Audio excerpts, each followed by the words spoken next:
Estás escuchando Se llama Soccer, el podcast en español de la MLS y todo el fútbol estadounidense.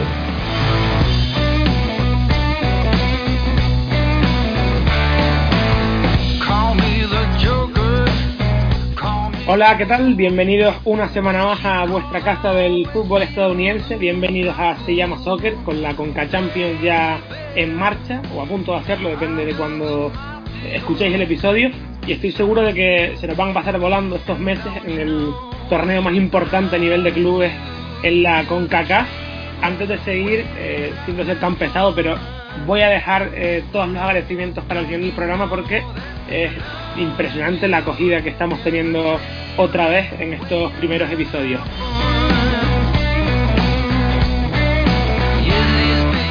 Tercer episodio de la temporada, lo vamos a empezar hablando de Montreal Impact y de Thierry Henry, para lo que contaremos con la presencia de una eminencia del fútbol francés. Estará por aquí Andrés Honrubia. Daremos un último repaso a la Conca Champions también, hablando de León y de todos los equipos mexicanos con Robert Testa, además de muchas otras cosas que iremos hablando en el programa de hoy.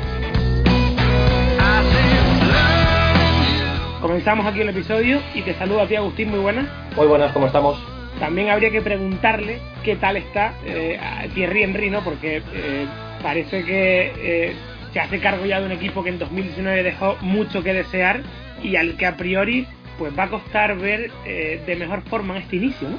Y da la impresión de que todavía está en construcción. Ha habido algunas bajas importantes, no ha habido demasiados cambios respecto al año pasado a la hora de traer más caras nuevas.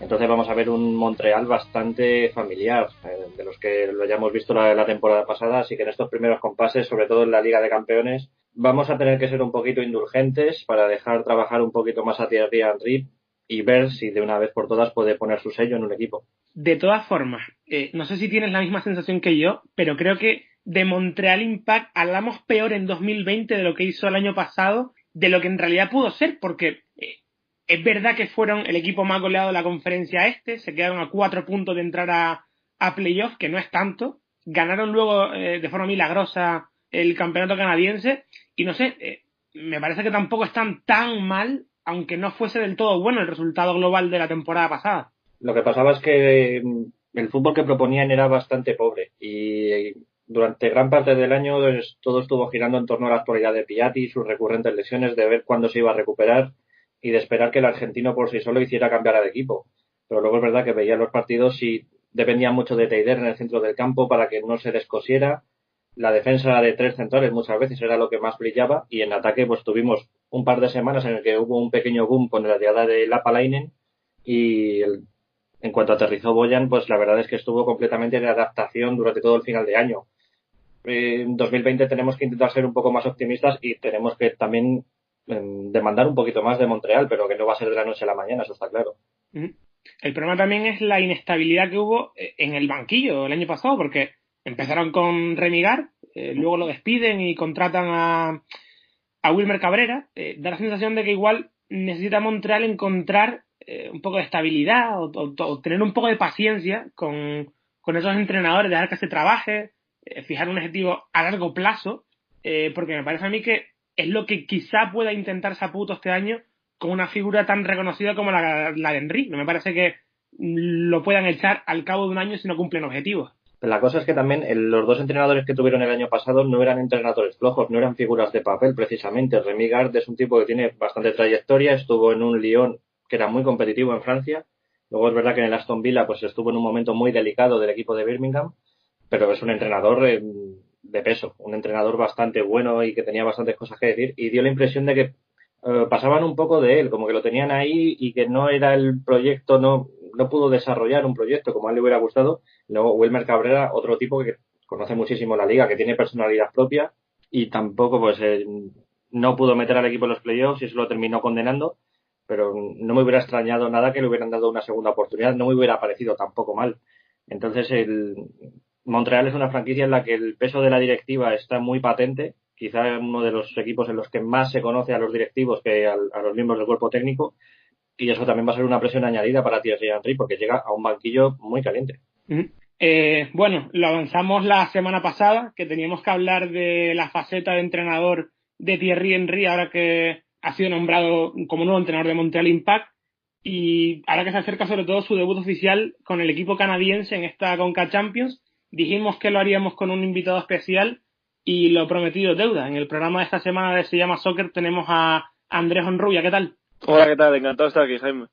Para el que no lo sepa, Andrés es colaborador del diario A, donde cubre la actualidad del fútbol francés. El año pasado estrenó su libro sobre el fútbol galo también y acaba de estrenar su canal de YouTube dedicado pues al fútbol francés. Estás a tope últimamente, ¿no? Sí, la verdad es que bueno, no me puedo quejar de la intensidad de los últimos meses y bueno, también felicitaros por el gran programa que hacéis. Yo creo que no hay ahora mismo en la comunidad hispanohablante un podcast con tanta información y tan detallada como el vuestro. Gracias de la parte que nos toca. Pero hablando de Henry, quien más, quien menos, lo conoce de su etapa de futbolista, Andrés, pero el francés recién empieza ahora su carrera como entrenador prácticamente y apenas sabemos mucho de él. Fue asistente de Roberto Martínez en la selección de Bélgica, luego el año pasado estuvo a cargo del Mónaco, pero ¿cómo es el Henry entrenador? ¿Qué tipo de fútbol le gusta que practiquen sus equipos o qué ideología tiene?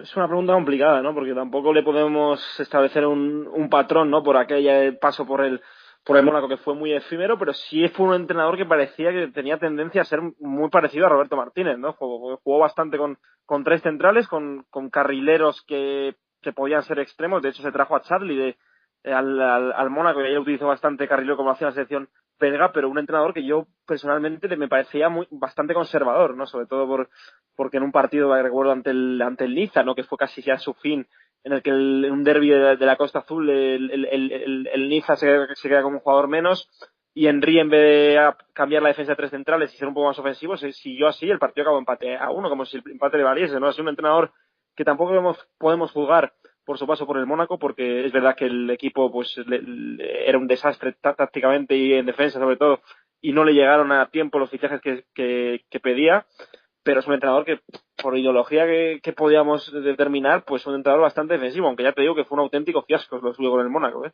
En ese tiempo en el que estuvo allí en el equipo monegasco, ¿hubo algún cambio radical respecto a la anterior etapa o, como tú dices, el equipo estaba bastante limitado y era un poco intentar salir del paso con las piezas que había? ¿Llegaste a ver algo que dijeras tú, esto es la huella de Henry?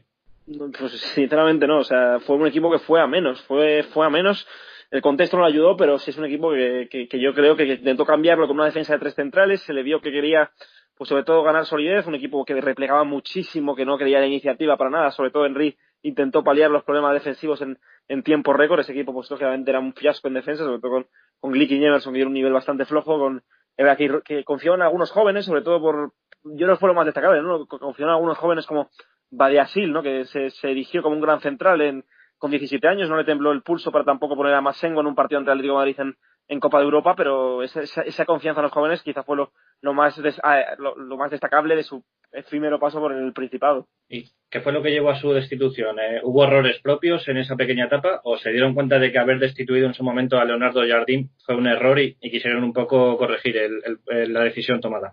Bueno, yo creo que fueron ambas, ¿no? Primero el Mónaco se dio cuenta de que había traído un entrenador sin nada de experiencia en los banquillos, que le faltaba todavía mucho por crecer, le faltaba experiencia, y yo creo que Henry ha sido listo ahora, ¿no? Porque se va a una liga donde, por ejemplo, Vieira dio sus primeros pasos y ahora está haciéndolo bien en el Niza, pero yo creo que fue un paso, sobre todo la directiva, ¿no? Que confió en un entrenador que no tenía experiencia para solventar una situación que era límite, porque el Mónaco está peleando por no bajar a segunda francesa tras haber ganado la liga francesa 2 años antes, y también él, porque como decíamos, decisiones muy extrañas, ¿no? Ese sistema de tres centrales que no daba resultados, no era muy rígido, no cambiaba de sistema, le faltó potenciar a jugadores como Golovin o como Tielemans, que luego se fue al Leicester, y la verdad es que sufrió bastante, sobre todo para adecuar un sistema a los jugadores. Yo creo que eso falta de experiencia, falta también de conocimiento, porque no tenía tiempo, pero yo le vi un cúmulo de errores, sobre todo la directiva y también suyos.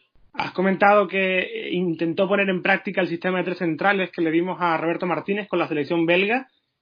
Unos pequeños signos de cómo quería hacer jugar a su equipo, pero no sé si crees que en esta nueva etapa, ahora en Montreal, tratará de seguir copiando, o usando esos mecanismos que aprendió en la selección, o si realmente vamos a ver un cambio tan drástico de lo que puede haber hecho en el pasado. Bueno, te quiero preguntar si tú crees que este equipo, el Montreal, tiene jugadores para adaptarse a un sistema de 3 centrales. Ahí la cuestión. No conozco mucho, bueno, no conozco nada al equipo al que se va, prácticamente no conozco ningún jugador, pero si él cree que tiene mimbres o un sistema para jugar con 3 centrales, pues yo creo que le puede venir bien, ¿no? Además que es cierto que el ritmo de Estados Unidos es más vertiginoso quizá, o un poco mayor caos o mayor ida y vuelta que en el fútbol europeo, pero quizá le guste también un poco amueblar el equipo y que no pasen muchas cosas en el encuentro. Eso es lo que vi en Mónaco, ¿no? Que fue un equipo como la Bélgica de Roberto Martínez, ¿no? Que un equipo que no jugaba muy bien al fútbol, que intentaba sobre todo potenciar a gente rápida en ataque, pero el sistema de 3 centrales, ya te digo, que es casi como referencia, pero que prácticamente fue un fracaso, ¿no? Uh-huh. Y decía hace unas semanas Alejandro Pozuelo, que lo escuché, el actual jugador de Toronto, que en la MLS hay una presión diferente del resto de ligas del fútbol porque es un torneo sin descensos, pero que al mismo tiempo existe de alguna manera una presión diferente por entrar a los playoffs. No sé si crees que al no haber la posibilidad de irse a segunda división, pues eso puede jugar a favor de Henry a la hora de trabajar, o que igual la ausencia del descenso le puede perjudicar de alguna forma. Buena pregunta. Yo creo que en Mónaco, obviamente, la presión no es ni comparable ahora a la que pueda tener en la MLS, ¿no? En Mónaco llegó y le pidieron resultados desde el minuto 1, o sea, no le dejaron ni tiempo para trabajar. Yo creo que eso también habla un poco en contra del contexto que se encontró, ¿no? Entonces, pues ahora en Estados Unidos va a tener mucho tiempo, va a tener tiempo para probar cosas, para cambiar de sistema, para no tener esa presión, ¿no? A lo mejor de no bajar, pero claro, si no llegan los resultados, si no te metes en playoff, pues la presión también existe, ¿no? Entonces yo creo que estoy de acuerdo con las palabras de Pozuelo, ¿no? Es una liga en la que quizá por esa falta de descenso puedes probar más cosas o intentarlo, porque en Francia no tenía tiempo, y ese tiempo quizá que va a tener aquí en la MLS, pues le puede venir de maravilla, sobre todo para ver a un Henry como entrenador en un año natural, ¿no? Porque en Mónaco no lo fue. Y Andrés, ahora las fechas me bailan un poco, pero Thierry Henry llegó a coincidir cuando fichó Fábregas por el Mónaco. Sí, de hecho fue Fábregas el que se va al Mónaco porque le llama Henry, o sea, fue Henry el que convenció. Luego al final Fábregas, pues por circunstancias, apenas estuvo 2-3 semanas con el técnico del Mónaco y ahora pues fue el propio Henry el que llamó a Cesc, que de hecho creo que se ha rumoreado incluso, ¿no? Que podía llamarle para allí, ¿no? Claro, parece bastante lógico porque allí se va a encontrar con Bojan Krkić, que era un poco su ahijado en el Barcelona. Y por edad, ahora mismo Fábregas es del 88, me parece, o sea que estará en 32 años. Sería bastante lógico que a finales de temporada pues diera el paso a la Major League Soccer, ¿no? No lo verías tú tampoco muy raro, ¿no? No, para nada, no, nada más que en el Mónaco le han pitado varios partidos el público, se le ve ya un jugador que va andando, que cree que está para la élite, pero para mí ya no tiene ese ritmo que tenía hace 5 o 6 años que sí le permitía todavía jugar. Es un futbolista muy peculiar, ¿no? Que no se mueve, que la pide siempre al pie, que intenta distribuir porque tiene un toque de balón fantástico. Y yo sí creo que si le llama Henry, él no creo que dude, aunque vea que quedan años en Mónaco y está cobrando bastante dinero también en el Principado, además que no paga impuestos allí porque es extranjero, no sé cómo irá el tema de la MLS. Bueno, imagino que en Canadá será ligeramente distinto a Estados Unidos, pero sí, todos tienen que pagar su porcentaje de impuestos y demás. Y vamos a aprovechar, ya que te tenemos aquí como experto de la Liga francesa, para hablar un poco sobre sobre las figuras conocidas del fútbol de Estados Unidos, sobre todo Patrick Vieira, que se fue de New York City a mitad de temporada para fichar por el Niza. ¿Y cómo estás viendo la proyección del técnico francés? Bueno, yo sorprendido gratamente, ¿no? Un entrenador que hace juego de posición, que cambia mucho de sistema, que lo hace bien, que potencia, sobre todo hace un fútbol muy ofensivo con el balón de por medio, que arriesga mucho con la pelota, es cierto, pero yo le veo un entrenador que puede ser de los mejores de Europa, no digo ahora, pero dentro de 5 o 6 años puede estar en el top 3 de mejores entrenadores. El problema que se encontró en Niza es que el Niza no es un equipo que tenga jugadores de mucha calidad. De verdad que este año ha llegado Ineos y le ha traído a Dolber, le ha traído a Una, que estuvo en el Napoli, le ha traído a buenos jugadores, pero es un entrenador que necesita una plantilla de acorde a lo que es, que hace un juego de posición muy claro, coloca a los laterales casi de extremos, carga mucho por dentro, le gusta salir con 3 centrales y ha sido un lujo está siendo un lujo verle en algunos encuentros. Planta cara a los grandes, el Niza con muchas lesiones y plantilla limitada está luchando por entrar en Europa, pero sobre todo ese juego de posición que hace tan marcado, pues le hace ser una delicia a este Niza, que no sé cómo lo hizo en Estados Unidos, pero seguramente había también un fútbol ofensivo. Sí, allí planteó un 4-3-3 también bastante vistoso, pero bueno, New York City pues ha ido siguiendo esa filosofía prácticamente desde el inicio. Y queríamos preguntar también por Tim Weah, que está teniendo una carrera bastante curiosa porque es un joven talento estadounidense que ha pasado ya por equipos de la talla del Paris Saint-Germain y del Celtic de Glasgow y ahora mismo está en el Lille. ¿En qué situación está la joven promesa? Pues ha sido, yo creo, el peor fichaje de este año, pero porque él le trajeron por 10 millones, parecía que podía ser un jugador de rotación, que podía tener minutos en el Lille, pero nadie sabe nada de él, porque ha estado lesionado bastante tiempo, se lesionó en el primer partido ante el Nantes, que no lo hizo bien, pero luego ha habido lesiones constantes que yo creo que no juega, si no me falla la memoria, que creo que es así, no juega desde la primera jornada de la Liga Francesa, y es un jugador que, claro, la gente se pregunta de qué pasa con él, porque está siempre lesionado, que quizá la presión de haber sido un fichaje importante por el Lille le está pudiendo con él, pero la gente, pues el Lille está muy extrañado porque no juega absolutamente nada. Y me imagino que tendrá presión también por haber salido de una cantera tan importante en Francia como la del Paris Saint-Germain. Pero ahora que hablamos de nombres propios, Andrés, Chicago Fire acaba de fichar al esloveno Robert Berić, que hasta ahora estaba en el Saint-Étienne. ¿Qué nos puedes decir de él? Porque nosotros apenas conocemos nada. Bueno, Berić es un jugador de área total, no es un futbolista que fuera de área tiene muchas limitaciones, le cuesta mucho girar, es un jugador muy lento, un poco tosco, ¿no? Pero en el área sí es verdad que tiene mucha potencia y ahí es donde es su hábitat natural, ¿no? En el área pequeña y que pongan centros, que remate, que se choque con los centrales, y es un 9 puro, ¿no? Pero es un jugador que en Saint-Étienne no ha rendido nada, no le ficharon hace ya varias temporadas procedente del Anderlecht, y esa presión también en Saint-Étienne de haber sido casi el delantero después de Pierre-Emerick Aubameyang, pues también le pudo con él. A mí es un jugador que me parece bastante limitado, quizá en la MLS pueda brillar más. En Saint-Étienne ha tenido buenos partidos, este año marcó el primer gol el único gol ante el Lyon en el derbi del Ródano, ha tenido algunos partidos en los que ha hecho buenas actuaciones, es un jugador de área total y que no participa absolutamente nada en el juego del equipo. Y ya para terminar, aparte de Berić, que acaba de llegar a la MLS, en los últimos años también llegaron jugadores como Benezet, Alessandrini del Olympique de Marsella, Alejandro Bedoya jugó en el Nantes, a México también se fueron Menez y Guiñac en su momento, al América y a Tigres respectivamente. Son jugadores todos de diferentes perfiles, pero no sé si crees que el jugador francés o los extranjeros que juegan en Francia, tanto en primera como en segunda, y que tienen un perfil medio bajo, que están un poco ya entrados en edad, que quizá empiezan a ver con buenos ojos irse a la Major League Soccer. Sí, totalmente. Bueno, Alessandrini fue un caso muy raro, ¿no? Porque era un jugador que vino al Marsella, de hecho, que era un futbolista que parecía que en el Rennes podía ser no top mundial, pero sí importante en el fútbol francés, ¿no? Luego el Marsella también no tuvo buen rendimiento, luego Benezet también es un jugador que estaba cedido por el Gangol el año pasado, luego creo que no sé si ha vuelto, pero era un futbolista que también tenía mucha calidad, pero poca regularidad. No son jugadores que sí, que quizás la mayoría también son un perfil bastante técnico, ¿no? Porque la liga francesa es más física, quizás ven en la MLS pues un lugar donde pues brillar más, ¿no? En esa ida y vuelta que hay en Estados Unidos, o también en México. Gignac también me sorprendió yéndose al fútbol mexicano, pero sí es verdad que son jugadores de diferentes perfiles, no diría tan medio bajo, porque yo creo que Benezet cuando sale del Nîmes es un futbolista de muchísima calidad, luego verás que no la demostró en la Liga, pero también Alessandrini. Alessandrini es un jugador que ha estado incluso en listas de preconvocados antes de la selección francesa, o sea que son jugadores importantes y con caché que han ido a la MLS y no han hecho tampoco muy mal. Pues nos quedamos con esa última reflexión, Andrés, además de con todo lo que nos has contado sobre Thierry Henry y su nueva aventura sentado en el banquillo de Montreal Impact, que ya veremos qué hace en esta primera eliminatoria de la Champions contra Saprissa. Es la primera prueba real a la que se enfrenta. Muchas gracias por tu tiempo, Andrés, que vaya todo bien con el AS y con ese nuevo canal de YouTube, que seguro que lo vas a petar. A vosotros y bueno, ahora ya os escucharé porque sois un gran programa. ¿Qué tal las evoluciones del amigo Henry? Un abrazo, Andrés. Un abrazo. Y bueno, antes de cambiar de tema y de pasar al resto de la Conca Champions, ha dicho Henry en la previa que les va a ser difícil afrontar el partido por la diferencia que hay entre los dos equipos en cuanto a la preparación o el punto de forma en el que está cada uno, porque Saprissa lleva ya varios partidos jugados y porque el equipo canadiense también va a ir ya sin Piatti, que ya lo comentamos la semana pasada, que se ha ido a San Lorenzo, y porque también lleva a Montreal un par de lesiones, con lo cual a ver cómo afronta el partido Henry.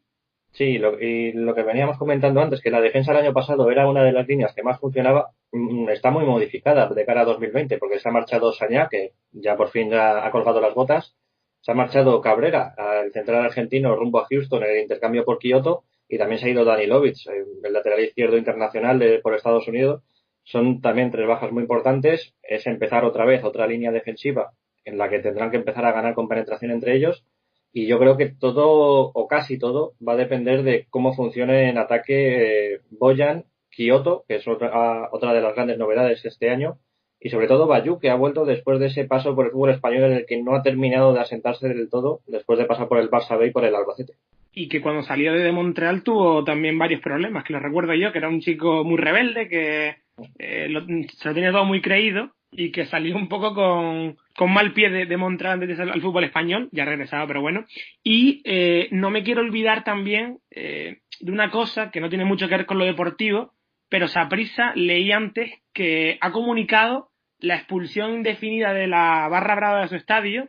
Va a jugar el partido sin ellos como local por los incidentes que hubo contra los ultras de Alajuelense. El club está vendiendo esas localidades para que haya un ambiente mucho más familiar y me parece que es algo que hay que contar porque aparte de lo que supone esta noticia, pues igual es un factor positivo para Montreal el hecho de no encontrarse con un ambiente tan hostil. Sí, pero también yo creo que va a tener mucho más peso lo que ocurra sobre el terreno de juego. En esta fase de la Champions League siempre es mucho más importante cómo llegan los equipos que todo lo que rodea la actualidad de cada uno, fuera del terreno de juego, con el tema de estadios, con el tema de directivas, etcétera. Y lo que veo es un Saprissa que tiene jugadores bastante amenazantes. Ya hablamos la semana pasada con Steven Oviedo y sobre todo tengo muchísimas ganas de ver cómo funciona Ugalde, el joven de 17 años, que es una de las grandes promesas de la región. Y yo la verdad de estos cambios de expulsar a la barra brava y que a cambio atraiga a más familias a los estadios lo veo muy positivo. Todo lo que sea cambiar un cafre por un niño siempre será bueno dentro del mundo del fútbol. Desde luego, chapó a la medida.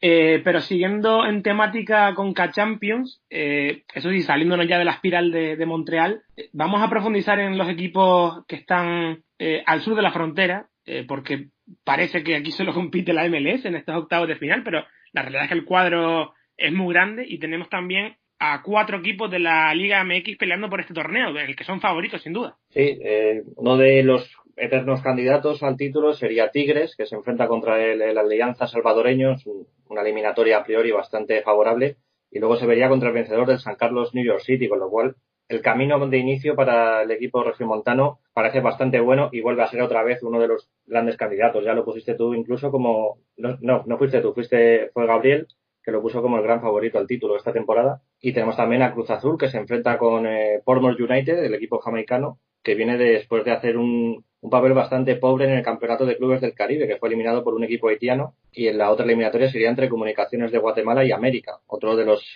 gallitos a tener en cuenta este año. Y de hecho, para hablar de los equipos mexicanos en esta Conca Champions, y en particular de León, que es el único equipo al final de la Liga MX que se enfrenta a un equipo de la MLS en octavos de final, lo va a hacer contra el AFC. Para todo esto tenemos aquí en Se Llama Soccer a Robert Testas, periodista de TUDN. ¿Qué tal, amigo? Hola, ¿qué tal, Jaime? ¿Cómo estás, amigos de Se Llama Soccer? Un placer enorme estar por acá. Muchas gracias por la invitación. Ya sabes que es un gusto tenerte por aquí hablando de fútbol mexicano, pero hablamos siempre de la superioridad que tienen los equipos mexicanos, sí, en Conca Champions, pero el caso es que Monterrey este año no va a estar presente a pesar de haber ganado la apertura, y no sé si hay que considerarles los mejores equipos del momento a los mexicanos. Sí, es cierto, el actual campeón del fútbol mexicano, Monterrey, no va a estar, pero la realidad es que Rayados ahorita mismo está en una situación complicada. De hecho, está en los últimos puestos de la tabla, perdió muchos puntos ya en lo que llevamos apenas 6 jornadas de la Liga MX de clausura 2020 y además está muy lejos del potencial que exhibió apenas en el pasado Mundial de Clubes. Además perdió a Rodolfo Pizarro, en fin, un equipo que está sufriendo bastante. Y si son los mejores equipos, bueno, yo diría que sí, porque bueno, en León quizá no es tan conocido a nivel internacional, pero es un equipazo hoy en día el de Nacho Ambriz, y también por supuesto en América, qué decir de América y Cruz Azul, dos grandes e históricos del fútbol mexicano, y Tigres, que quizá empezó un poco lento el torneo realmente, pero al final es el plantel junto a Monterrey y América más caro de la Liga MX, y un equipo que tiene muchas soluciones a nivel de ataque. Incluso compró a Nico López, el Diente López, una de las mayores promesas uruguayas de hace algunos años. Y Tigres, América, Cruz Azul y León sí son de los mejores equipos del fútbol mexicano actualmente. Sin embargo, decías que Tigres y América son los más conocidos de los 4, pero creo que el presente de Cruz Azul, sobre todo, lo tiene muy alejado del foco mediático. No sé si crees que deberíamos tener en cuenta a estos dos equipos de León y Cruz Azul. Sí, es cierto que Tigres y América han sido los claros dominadores del fútbol mexicano los últimos años, pero bueno, Cruz Azul es un equipo de la capital, de la Ciudad de México, es uno de los cuatro grandes a nivel mediático, a nivel afición en el fútbol mexicano. Es cierto que llevan 21 años sin conseguir un título de liga y van para 22, y es un equipo que ha ganado algunas copas, incluso ha figurado en Conca Champions, ya la ha ganado varias veces, pero la realidad es que en México, en la Liga MX, está, por así decirlo, gafado, ¿no? Es un equipo que ha perdido varias finales, dicen que cruzazulearla es perder en los últimos minutos en partidos importantes, en fin, pero la realidad es que los dirige Robert Dante Siboldi, ex técnico de Santos, y tienen jugadores interesantes, seguramente les sonará Jonathan Rodríguez, el cabecita que estuvo por allá en el Deportivo en España, y también algunos jugadores más de mucho calibre, el Piojo Alvarado, por supuesto, uno de los jóvenes más sólidos, una gran promesa del fútbol mexicano, y también jugará Sebastián Jurado, que es otro portero muy, muy prometedor, además de otros futbolistas como Yoshimar Yotun, que ya figuró en la MLS, y un sinfín de jugadores importantes. Y León, para mi gusto, es el mejor equipo actualmente del fútbol mexicano, el que mejor fútbol despliega. Eso que perdió a JJ Macías, el delantero que se fue a Chivas, era el canterano de Chivas, regresó y sigue siendo un equipo muy, muy competitivo, un equipo que basa sus superioridades en Ángel Mena, el ecuatoriano, exjugador de Emelec, que tiene muchísima calidad y es el máximo goleador del torneo y bueno, lleva un par de años ya a nivel increíble ahí en León, y también un equipo el que ya dirige Nacho Ambriz, el mexicano, que quizá no, como ya decía, no tiene tanto nombre, pero tiene muy, muy buen estilo de juego. Es un equipo ofensivo, vistoso, un equipo que es difícil hacerle goles, defensivamente presionan muy, muy bien. Luego está el Chapito Montes, que es el eje y el motor del equipo, un gran organizador. Y ya decía, en fase ofensiva tienen también a Leo Ramos, un gran rematador argentino. También tienen a Joel Campbell, el jugador costarricense. En fin, un equipo muy bien trabajado que seguramente será el que más sorprenda, aunque la tiene muy difícil contra el LAFC. Hemos visto ya todo lo bueno que tiene León. Los Ángeles Fútbol Club llega en un estado bastante limitado entre lesiones, las ausencias, los jugadores que ha perdido en el mercado. ¿Está el equipo de Bob Bradley en disposición de dar la campanada y dejar fuera a León, que es ahora mismo el mejor mexicano, o no le das ningún tipo de opción? Yo creo que Los Ángeles FC sí tiene alguna probabilidad de clasificar a los cuartos de final. Y les voy a decir por qué. Es cierto que el gran mal de la MLS en Conca Champions ha sido que no están en el momento de plenitud en la temporada, sino en pretemporada. Apenas va a arrancar el MLS 2020. Pero la realidad, en mi opinión, es que Los Ángeles FC es el mejor plantel y el mejor equipo de la MLS. Es verdad que, bueno, la temporada pasada quedó a deber, al final no puede ganar el título, pero yo creo que es un equipo muy sólido y además es el equipo que puede competir sin ser un contexto MLS, porque pienso que con Carlos Vela, con algunos fichajes como el de Cifuentes, que es un gran centrocampista, también defensivamente perdieron a Zimmerman y al portero Miller, pero aún así creo que pueden ser competitivos. Y además la figura de Brian Rodríguez acompañando a Carlos Vela en el ataque, Ginela, que me parece un jugadorazo increíble también. Yo creo que hay nombres, hay capacidad para competir. Además, León creo que es un equipo que le puede pesar un poco el panorama internacional, no tiene tanta experiencia en ese sentido, y la verdad sí veo probabilidades, al menos, de que sea un duelo competitivo, y sí veo chances de que sin duda Los Ángeles FC pueda demostrar lo que ya insinuó la temporada anterior, y es que puede llegar a ser el equipo más competitivo de la MLS durante este 2020. Bueno, estaremos muy atentos a la eliminatoria. Y ahora vamos a hablar un poco de las Águilas del América. Quiero saber, sobre todo, hasta qué punto se le da importancia a la Liga de Campeones, porque muchas veces los equipos de la Liga MX prefieren centrarse en la competición local y dejar un poco aparcada la Conca Champions hasta llegar a las fases finales. Bueno, América, sin lugar a dudas, se la va a tomar muy, muy en serio. Es el máximo ganador histórico de la Liga de Campeones CONCACAF. Si no me equivoco, tiene 7 títulos de Conca Champions y además la ganó por última vez en 2016, que ganó en aquel entonces dos consecutivas. Se la va a tomar en serio. Sin lugar a dudas, América quiere volver a estar en el Mundial de Clubes. Es un equipo que le ha ido bien en el panorama internacional. En mi opinión, además de que soy aficionado del América, es el más grande del fútbol mexicano a nivel nacional e internacional también. Y un equipo que hoy en día tiene bastantes figuras importantes, que suele invertir mucho y que tiene plantel suficiente para competir en los dos torneos. Aunque es verdad que ha perdido varios futbolistas por lesión. Hablamos del caso de Nico Benedetti, que venía de hacer un gran preolímpico con Conmebol, con Colombia. También la figura, por supuesto, de Nico Castillo, que sufre una situación muy complicada, sufrió una trombosis hace algunas semanas y sigue, bueno, teniendo que estar en el hospital y todavía curándose de esa dolencia, pero esperamos que se cure muy pronto y le deseamos lo mejor al chileno, pero no va a estar para América en los próximos meses. También algunos futbolistas que están jugando hoy en día bajos de forma, como el caso de Jorge Sánchez, y bueno, en fin, es un equipo que llegó a la final la temporada pasada, que la perdió ante Monterrey en la tanda de penales y que tiene, como ya decía, muchos futbolistas imponentes y de gran calidad, además buenos refuerzos, el caso de Sebastián Cáceres, el uruguayo, seleccionado charrúa de categorías inferiores, también Santi Cáceres, que lo conocerá muy bien la gente española que siga la liga porque jugó con el Villarreal y era titular hasta que llegó Iborra en su momento, y bueno, la situación un poco caótica que pasó el conjunto castellonense la temporada anterior, pero creo que América se la va a tomar en serio y es uno de los grandes candidatos. Y además, en el caso de América, tiene en el horizonte una posible eliminatoria. Si pasa contra Comunicaciones, que es lo más probable, se podría enfrentar contra el vencedor del Motagua Atlanta, y todos convenimos en que Atlanta es también favorito. Sería la reedición de la pasada Campeones Cup, que le ganó a Atlanta precisamente a América en una final bastante más competida de lo que muchos pensaban en un torneo de tan nueva índole, porque llevan muy poquito tiempo implantado. ¿Tienen ganas las Águilas de tomarse la revancha contra el equipo de Frank de Boer? Sí, por supuesto. América es un equipo que no le gusta perder nunca, es un equipo grande, un conjunto ganador y que seguramente le dolió bastante perder esa Campeones Cup en la que, bueno, Atlanta United fue superior y la otra, si no me equivoco, la ganó Tigres, ¿no?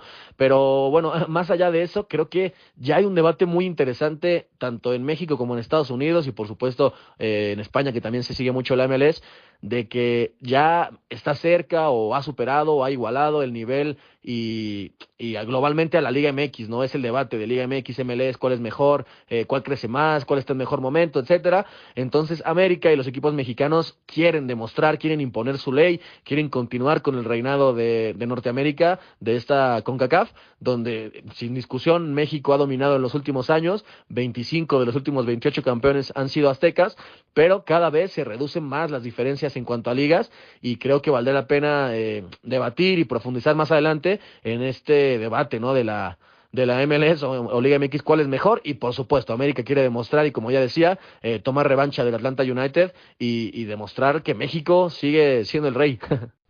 Y ya para cerrar, Robert, dejando un poco al margen esto de la Conca Champions y centrándonos en otro torneo, ¿cuál es el futuro que le ves a la Leagues Cup en esta nueva alianza entre MLS y Liga MX, en estos nuevos torneos que están creando?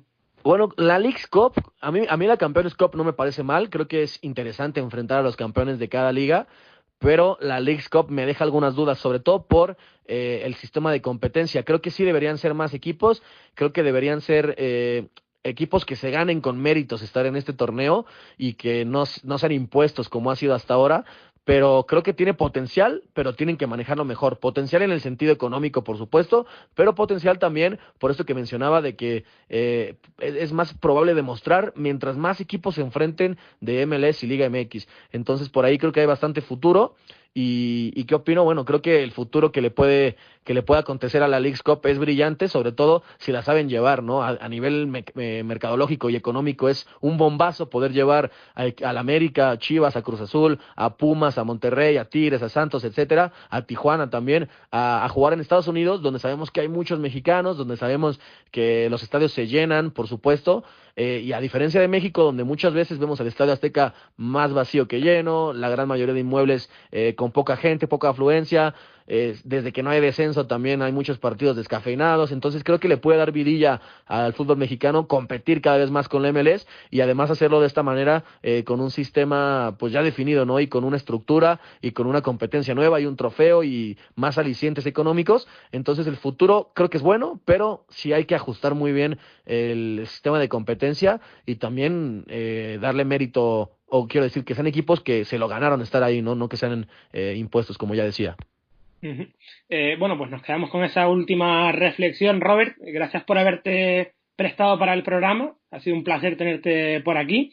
Y nada, ya solo queda disfrutar de la Conca Champions. Bueno, Jaime, amigos, muchas gracias a ustedes por la invitación. Queda pendiente ahí esto que propongo de platicar sobre el debate que hay entre Liga MX y MLS, si les parece bien. Y bueno, un abrazo muy fuerte hasta España y gracias por la invitación. Espero pasarme por aquí más seguido y a disfrutar de la Conca Champions y de MLS y Liga MX que tienen que hermanarse para seguir creciendo. Un abrazo y muchas gracias.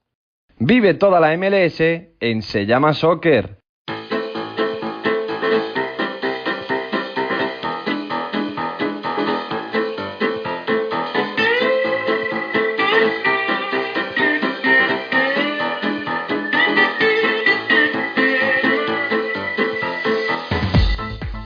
Bueno, y antes de entrar en el final del episodio, recalcar la serie de inconvenientes con los que se están encontrando estos equipos de la MLS en Conca Champions, Agustín. Montreal está sin Piatti y con 2 jugadores lesionados. Los Ángeles ha perdido a Zimmerman y tiene varios jugadores que no han hecho la pretemporada por el preolímpico CONMEBOL. Atlanta United no va a contar con Miles Robinson, George Bello, Castillo y Jake Mulroney por diferentes lesiones que tienen todos. Luego no sé si Seattle y New York City también tienen problemas de este tipo. Ahora mismo estoy en blanco, pero son muchos problemas a solo unas horas de que empiecen la temporada para ellos. Sí, de hecho el equipo de Los Ángeles no va a tener delanteros de refresco en el banquillo porque está lesionado Diomandé, está lesionado también Roy Phillips, que hace unos días ya fue presentado oficialmente como nuevo refuerzo del equipo negro y oro. Tampoco parece que vaya a estar Key, que no ha tenido prácticamente presencia en toda la pretemporada, o sea que a lo mejor puede tener algún minuto, pero es bastante dudoso. Así que va a ser un equipo de circunstancias el de Bob Bradley, más allá de las ausencias en defensa que ya conocemos. En Atlanta, ya lo has comentado tú, la ausencia de Velo, de Robinson, ya no está Nagbe, no está Gressel, no está Meram. Entonces también se ha perdido bastante fondo de armario, que es uno de las principales fortalezas que tenía el equipo de Frank de Boer en 2019. Y en Seattle no ha habido mucha novedad esta semana. O sea, la ausencia de Lodeiro, que ha tenido muy poca pretemporada, que ha estado en Uruguay tratándose una tendinitis. Y en New York City sí hay una baja, la de Tajuris Radi, que deja abierta una oportunidad para que o bien Medina o bien Mackay Steven consigan afianzarse en el equipo en este emparejamiento contra San Carlos. A Medina ya no le quedan muchas más opciones de demostrar algo, ¿eh? Es que ya lleva 2 temporadas en las que no hace nada y siendo jugador franquicia, con lo cual parece que es su última temporada con opciones. Sí, empieza con un nuevo entrenador, con Ronnie Deila, empieza de cero. Con Domenech Torrent no terminó de funcionar, lo dijo en la entrevista que tuvimos con él. Así que vamos a esperar la mejor versión del paraguayo, que no sea tan lagunero y que muestre el talento que tiene, porque la verdad es que lo tiene. Tiene algunos detalles que te pueden recordar al mejor Mesut Özil. Y ya entrando en lo último, vamos a empezar por un tema grave. El viernes pasado creo que fue, el sindicato de jugadores anunció que había puesto sobre aviso a la MLS de un acontecimiento. Ron Jans, el entrenador de Cincinnati, le había dedicado al parecer un insulto racial a uno de sus jugadores en los entrenamientos de pretemporada. Luego hay una versión que cobra mucha fuerza en redes sociales de que solo estaba cantando una canción, pero bueno. Y de inmediato se puso en marcha una investigación para investigar, valga la redundancia, ese acontecimiento. El club primero lo suspendió de empleo, lo apartó del equipo hasta que se resolviera el tema, pero el desenlace de este asunto es que hoy el club ya ha comunicado que deja de ser el entrenador del equipo a todos los efectos. Sí, ha habido un comunicado que se ha hecho público poco más de una hora antes de que empezáramos a grabar este programa y dice que Ron Jans ha decidido finalmente dimitir. Evidentemente lo hace forzado por la situación. Es como tú has contado, usó la palabra nigger dentro del vestuario, él asegura que lo dijo mientras cantaba una canción, que es algo en lo que todo el mundo está de acuerdo, y también dice que un jugador le convenció de que esa no era una palabra inapropiada en Estados Unidos, cosa que está muy lejos de ser real, y además en el caso de Ron Jans es reincidente, o sea, no es un accidente que haya ocurrido de forma fortuita. El pasado mes de octubre también hizo unos comentarios dentro del vestuario sobre la esclavitud que no terminaron de sentar bastante bien y que fueron la base de lo que ha terminado con la dimisión / destitución de Ron Jans en el día de hoy. La verdad que es un equipo Cincinnati con situaciones muy turbulentas, el tiempo que lleva en la MLS.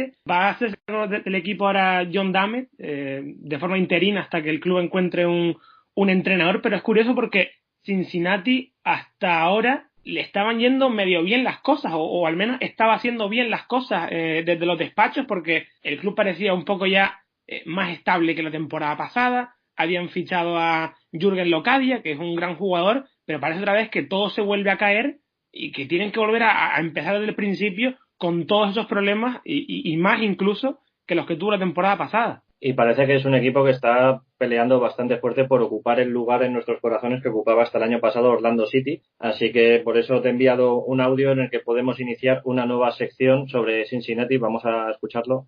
What the fuck is Cincinnati? Y pues además no ha sido el único, porque Ron Jans ha tenido problemas, pero también tiene problemas ahora mismo con la ley Darren Mattocks, uno de los delanteros de Fútbol Club Cincinnati, que está acusado de 2 delitos, uno por fraude en una reclamación a un seguro y otro por robo por engaño. O sea que se le acumulan mucho los problemas al equipo de Joan Damé, que vuelve otra vez a ejercer como apagafuegos. Y se quitaron de encima a Fanendo Adi esta off-season para tener ahora problemas con otros jugadores. Este equipo desde luego no mejora en nada.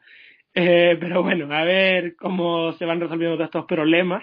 Y un notición también es que Jürgen Klinsmann ha dejado de ser entrenador del Hertha de Berlín, porque bueno, fue anunciado en invierno que se hacía cargo del equipo alemán y ha durado, ¿cuánto? 1 mes y medio en el cargo. Sí, además ha sido todo bastante absurdo, muy en la línea de lo que es Jürgen Klinsmann como entrenador. Parece mentira que en su momento Klinsmann fue el seleccionador alemán que inició el camino que llevó a Alemania a ser la gran potencia futbolística que es hoy, siguiendo los pasos de que en su momento instauró la España de Luis Aragonés.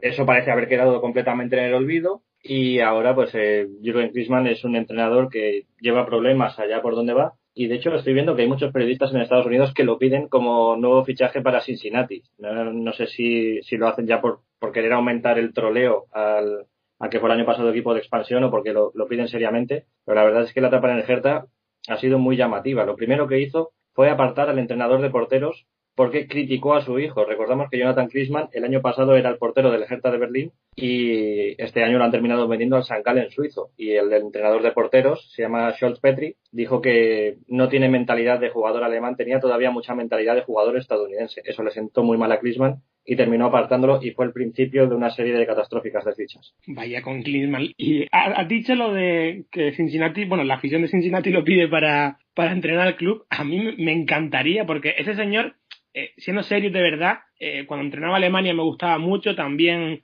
cuando se hizo cargo de la selección de Estados Unidos, pero sí es verdad que parece que ya no está para entrenar, porque de hecho incluso yo hace unos meses recuerdo que se le llegó a ofrecer formar parte de la federación otra vez de Estados Unidos en algún tipo de cargo, no sé si incluso me lo estoy inventando, pero es lo que me suena. No sé, pero la verdad es que en los últimos años el tipo ha estado más preocupado por la carrera de su hijo que por la suya propia y ya como entrenador se hace muy difícil que alguien pueda apostar por él. Además, cuando se fue Klinsmann del Hertha dijo que no podía seguir en un sitio donde no tenía plena confianza. Curiosamente, el Hertha en este mercado de invierno, a instancias de Jürgen Klinsmann, ha invertido 76 millones de euros en 4 fichajes, que es una barbaridad. Ha fichado a Piatek, delantero del Milan. Ha fichado a Tusaru, centrocampista del Lyon. Ascacíbar, que fue internacional argentino, jugó los Juegos Olímpicos y estaba en el Stuttgart. Y Cunha, uno de los jugadores más destacados de Brasil, del actual Brasil Olímpica Sub-23, que va a estar este verano en Tokio. Entonces, ha habido todos los recursos posibles para Klinsmann y aún así dice que no tenía confianza. Yo no sé muy bien qué es lo que quiere este señor.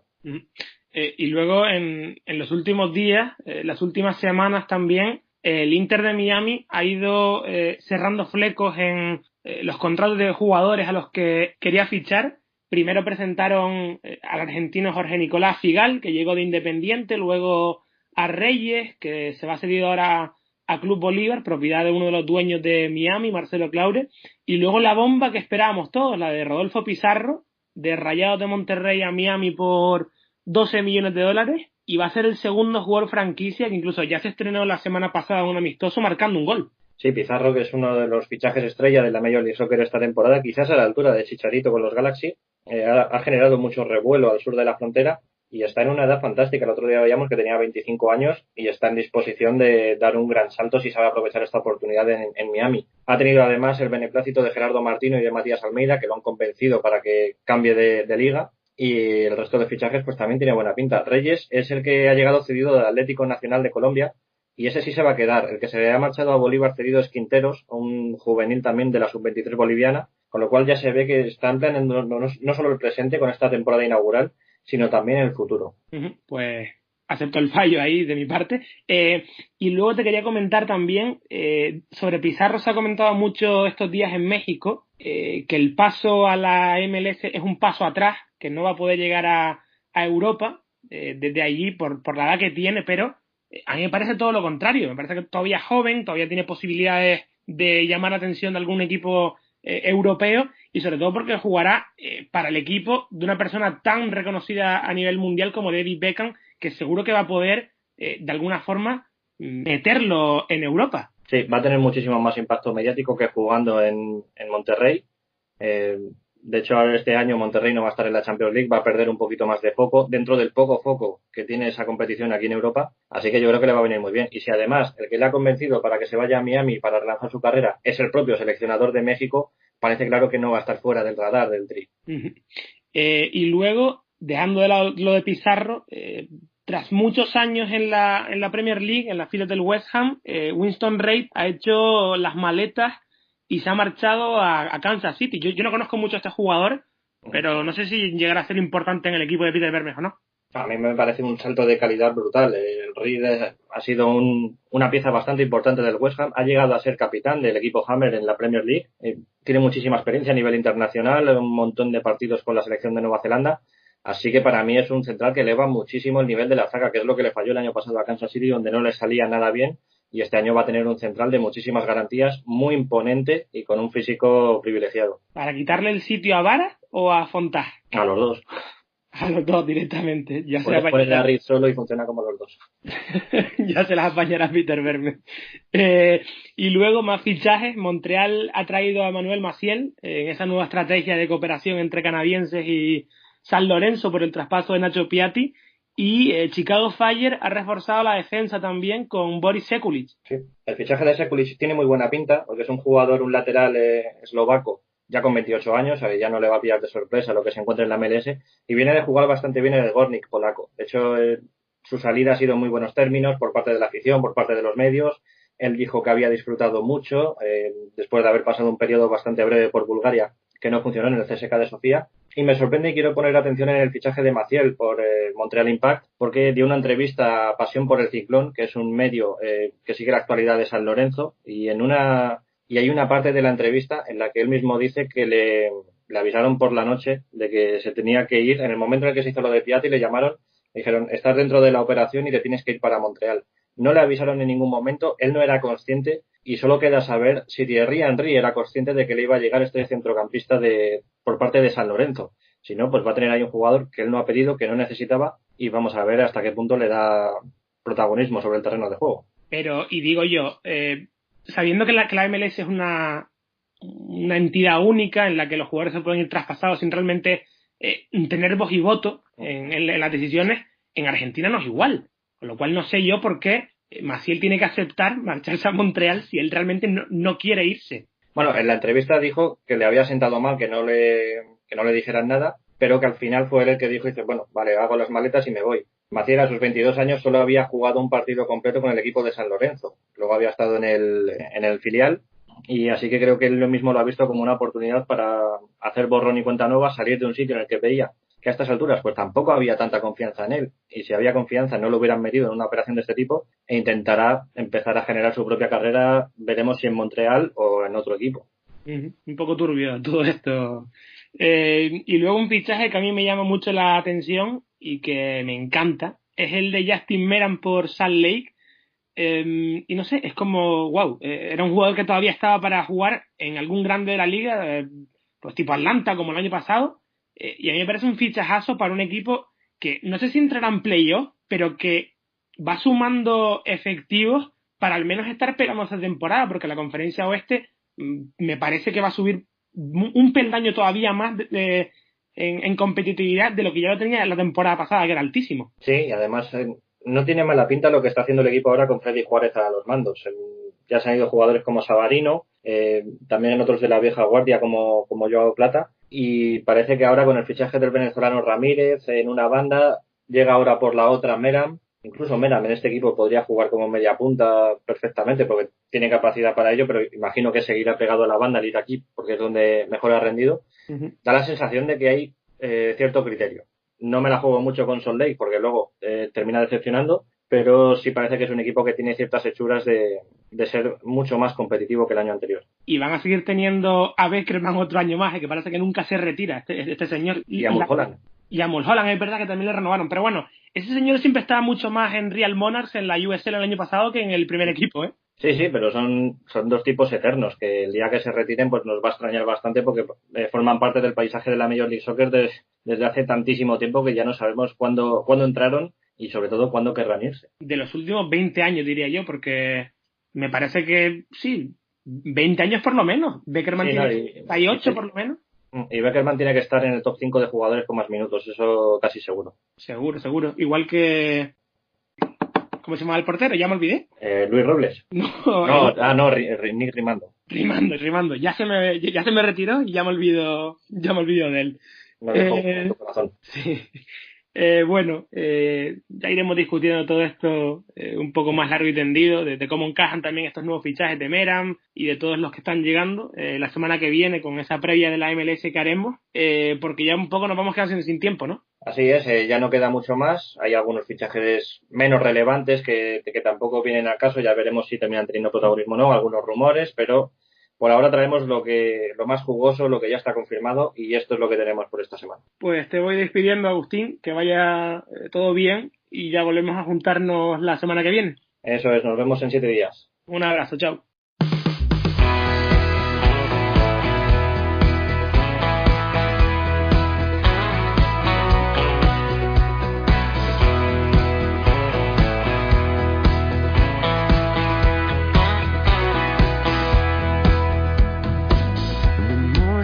Como bien decía al principio del programa, gracias a todos por la repercusión y por la acogida que tuvieron los 2 primeros episodios de la segunda temporada. Nos dejáis muchos mensajes de apoyo y felicitaciones cada día. Mil gracias de corazón, y aprovecho para recordaros que la sección del consultorio este año va a ser trimestral, que algunos ya me ha vuelto a preguntar. La vamos a hacer cada 3 meses y os vamos a pedir que enviéis las preguntas en audio a través de Instagram en un mensaje privado. Ese va a ser exclusivamente el canal de comunicación por el que los oyentes vais a participar al 100% en el podcast. Y por lo tanto, la primera ronda del consultorio calculo que la haremos en torno a finales de abril o principios de mayo.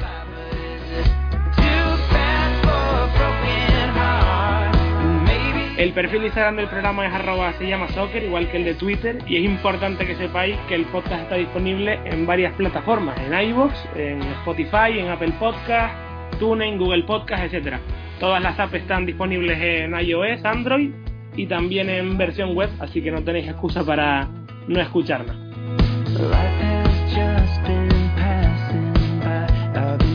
Volvemos la semana que viene con lo dicho, con la previa de la temporada 2020 de la Major League Soccer. Trataremos de contar con 2 invitados para ello, 2 eminencias que nos dibujarán cada uno la previa de cada una de las conferencias, así que os invito a escucharnos porque va a merecer mucho la pena. Un abrazo a todos, chao.